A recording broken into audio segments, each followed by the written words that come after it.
What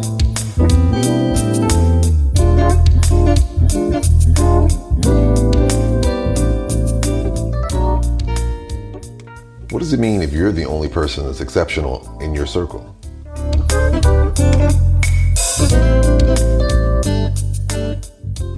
A lot of times we tell people that looking at your circle, you want to surround yourself with great people. And that's awesome. But what happens if the kind of people that you need, you don't have access to, and you are that person that people that's actually exceptional, that people have access to? I say that because a lot of times I hear people who always want to tout and brag about somebody who is the first of something. I'm like, oh, that's great. This person they're the first this, they're the first that, they're the first this, they're the first that. Well, we haven't often talked about how many exceptional people they had access to that got them there. And who do they turn to if they're the first? I can tell you that I have found myself in situations where I'm the first. And it's great to know that I'm the first. And it's great to know that me being in there puts me in a unique position.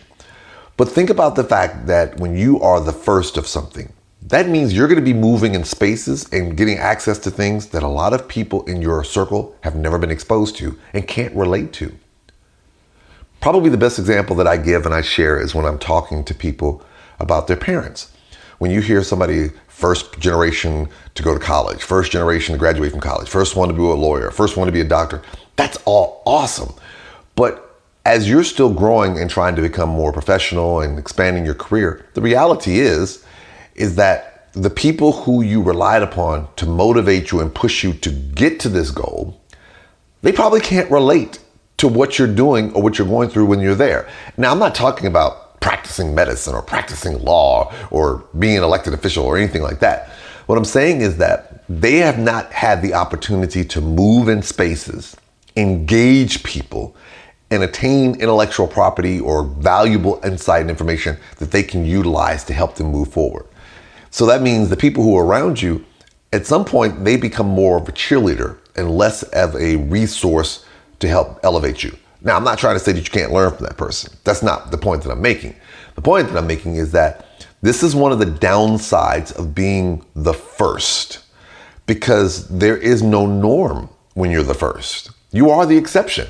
And so when people tell you that noise about, work hard and if I can do it, so can you. If you're the first, no, they can't, because you're the exception, because you're not the norm. Now, don't get me wrong, because I believe Bill Russell said, it's not about the first or the last, it's about how many. Anything else is tokenism. That's his words. He's making an eloquent point to effectively say that, listen, if you're the first, you're the exception. You're not the norm.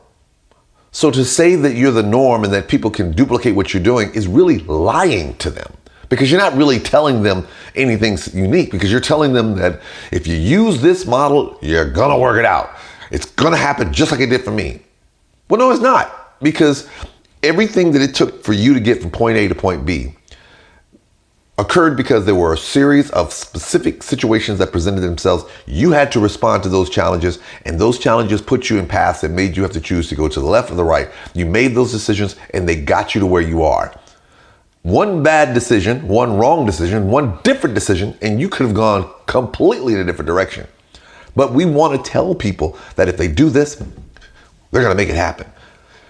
But that's a lie, because it's not. Because you don't know what your pathway would be if you were faced with those same set of circumstances, which makes it even more glaring if you now find yourself operating in a world where you don't have a lot of guidance into how to navigate things that you now are being exposed to that your parents or some of your loved ones haven't. That's why once you start moving up, peer-to-peer interaction becomes more crucial, because as they're moving into some of those spaces, they can share with you their experiences. But even then, it's still peer-to-peer, because as they are going through these experiences, and yes, they may have learned some things, you're doing the exact same thing as well. You're still going through it from a peer-to-peer standpoint.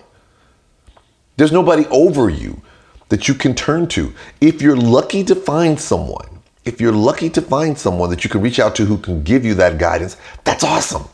But the simple fact of the matter is that a lot of us don't have those people if you are the first in a particular situation. So I say that to say that we need to stop falling into this trap of telling people and celebrating a first. Now, there are going to be people out there who are going to hate and say, oh, you just hating on people who are saying, no. That's not what I'm saying. What I'm saying is that when somebody is the first, and we often use that old phrase, oh, reach back and pull up. The problem is that the people who you're reaching back to pull up, sometimes depending on who they are, they may not know how to handle the information you're providing to them if they don't know what to ask. You're trying to help them be exceptional. They don't know how to be exceptional because guess what? When you were going up through the ranks on your own, you didn't know how to be exceptional.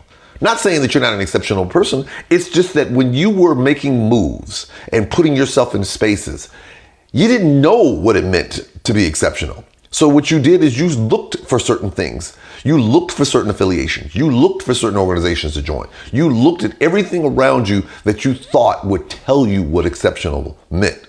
The problem is that there should have been people to tell you that along the way. And this is the struggle that I have. And I can't say that this is unique to black people, but I can only talk about it as a black man. That in my world, I recognize that I have interactions with people that the average person doesn't. And I'm pretty sure that I have people that I'm running across, they're in the same situation.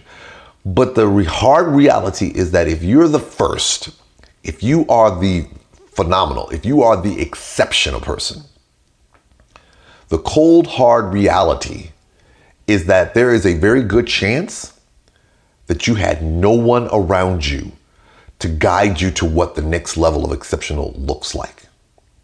And so for those persons who want to talk about reparations and generational wealth and so forth, we need to really start conditioning ourselves to impart upon to people, not this reach back and pull back up, but really press upon what intellectual property means, what it means to show others how to be exceptional. And it's not by telling them to do what you did. It's not by telling them hard work. And it damn sure is not telling them they have to work twice as hard to be just as good. You need to be showing them, telling them, and guiding them with specific information as to what moves they can make that can help them be exceptional. So it's important going forward that if you find yourself in one of these categories, if you find yourself being the first, I want you to recognize a couple of things. 1, you are exceptional. 2, you've learned things from being exceptional that now puts you in a position to further get access to more things that other persons have never had access to that now you do. 3, take that knowledge and share that knowledge with others.